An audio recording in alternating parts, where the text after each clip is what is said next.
So, um, the tagline for the original movie back in the, what was it? I think 70s, I think, was "You'll believe a man can fly." And yeah, I very much believe in that now, wholeheartedly.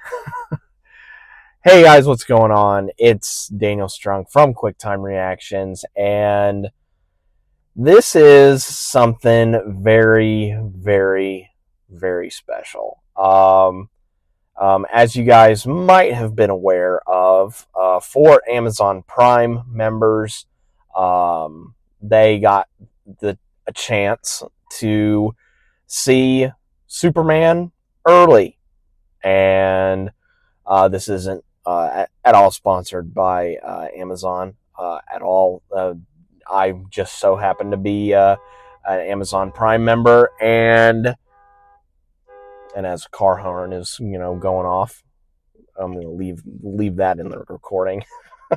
But with me being an Amazon Prime member, I got my tickets. So here I am to give a non-spoiler review for the newest Superman movie. This is, of course, written and directed by the one and only Mr. James Gunn, and it, of course, stars David Cornsweet, Rachel Brosnahan, Nicholashoult, Eddie Gathegi, Nathan Fillion, Isabel Merced, with a whole host of other people. And it, of course, deals with Superman. He's been on Earth for a little bit, and he is not the only metahuman that is on planet Earth, but Lex Luthor has got a bit of a grudge with him, and is trying to find his weakness and basically lock him up for crimes that he is not committing. So how will Superman and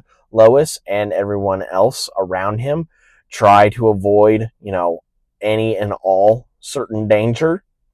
Well, we're going to have to find out.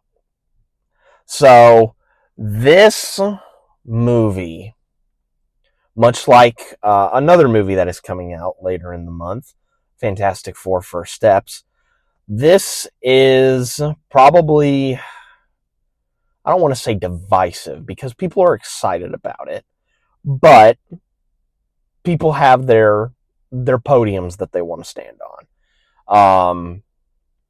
Let's just dive into the history of Superman. Of course, it started out with the George Reeves first live action one was George Reeves, excuse me.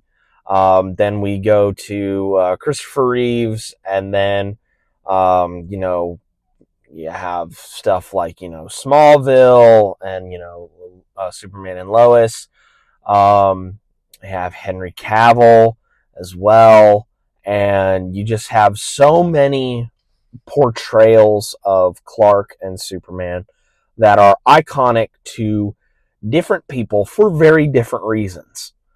And now we have this new version, and sure enough, it's going to get, people, up on their soapboxes and say, how this isn't the right Superman because X, Y, and Z. Well, I can now say that this is, having not seen any of these other Superman, this is like, my Superman.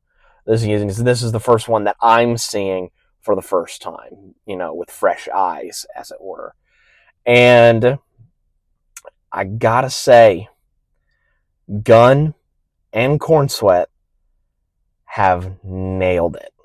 They have absolutely 100% nailed it, in my opinion. Because in this movie, Superman is, he's the Boy Scout. He's the guy that, he even says, and I'm not spoiling anything because this was heard in one of the trailers, like, I'm not doing this, for my own personal agenda or other agendas. And of course, I'm paraphrasing this with his interview with Lois Lane, but it's like, I'm just doing these things for, good. And because, I'm just doing it because it's the right thing to do. And people are going to die if I don't do anything.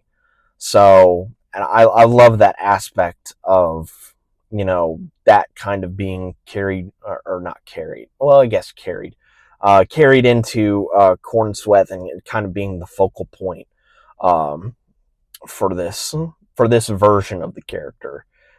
Anyway, um, the cast of characters, um, absolutely amazing. Rachel Brosnahan as Lois is absolutely amazing.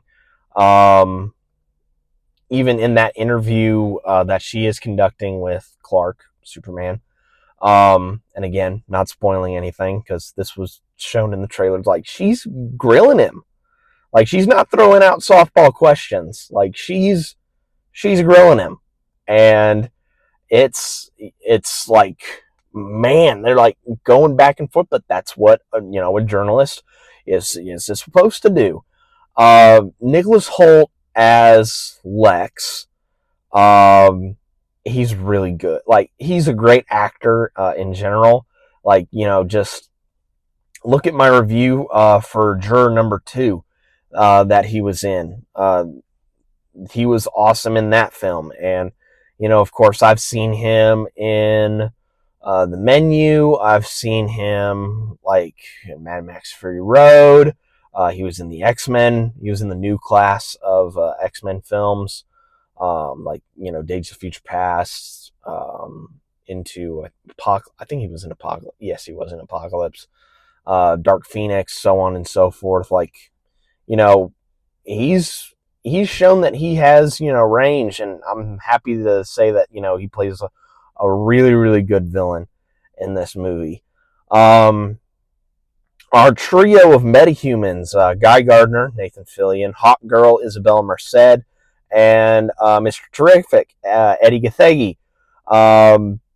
They're all awesome, especially Eddie Gathegi as Mr. Terrific. He, in my opinion, steals this whole movie. He is really, really good in this.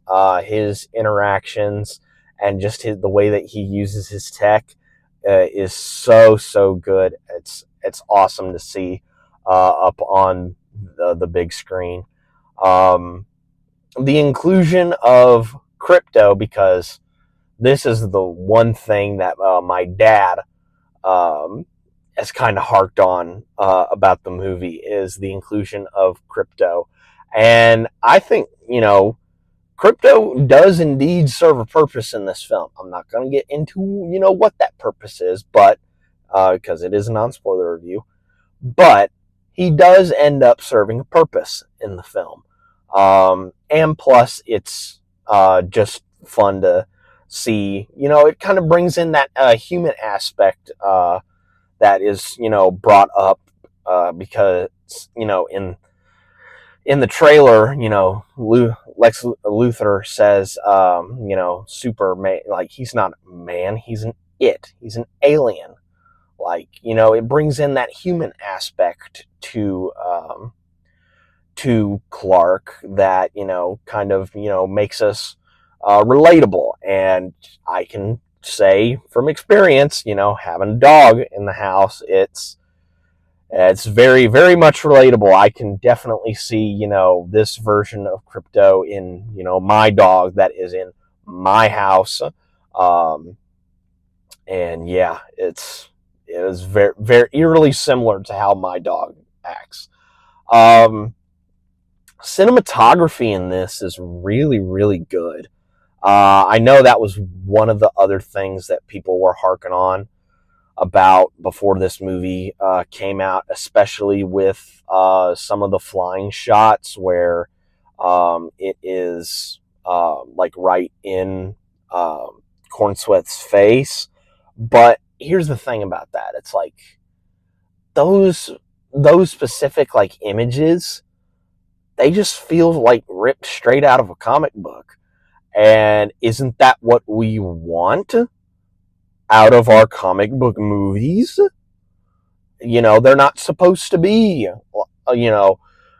gritty and serious all the time. We can have fun with them, right? And so, give me the cool camera shots with this. Like, I didn't see any problem with it at all. I actually really enjoyed the cinematography in this. Score, absolutely on point. Cannot remember the guys who did the music, but they did a really good job of building off of John Williams's original themes from the original film that came out. And it was really cool that they added a different dimension to it with the electric guitar, that electric guitar riff that we've heard a lot of in the marketing for this movie. I think that adds something, in my opinion, while also kind of keeping, the original, orchestration, as well as adding in a bit of vocalism to the iconic Superman theme.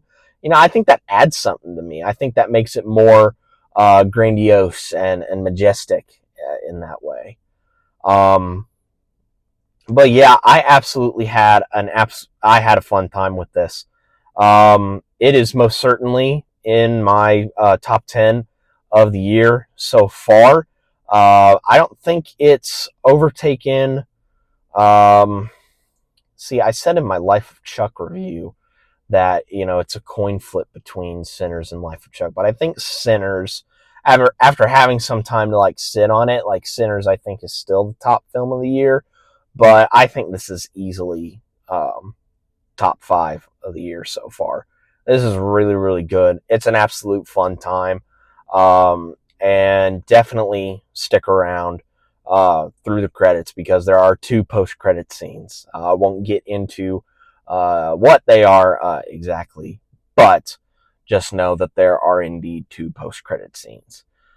So yeah, that is pretty much all I can say, really, without getting into spoilers, and I will save that video for release day, for Friday, when the film actually comes out, so that, by that time, hopefully you guys have had the chance to see the film, and so we can get into talking some of those delicious spoilers. But in the meantime, guys, be safe out there, and remember, if you see, a man leap tall buildings in a single bound, my assumption is I would probably move out of that town and move into a different town. Like, say, for instance, a guy that dresses up as a bat. I would move into that town, because I think that would be just a little bit more safer, in my opinion. But that's just my opinion. I don't know. I will catch you guys next time.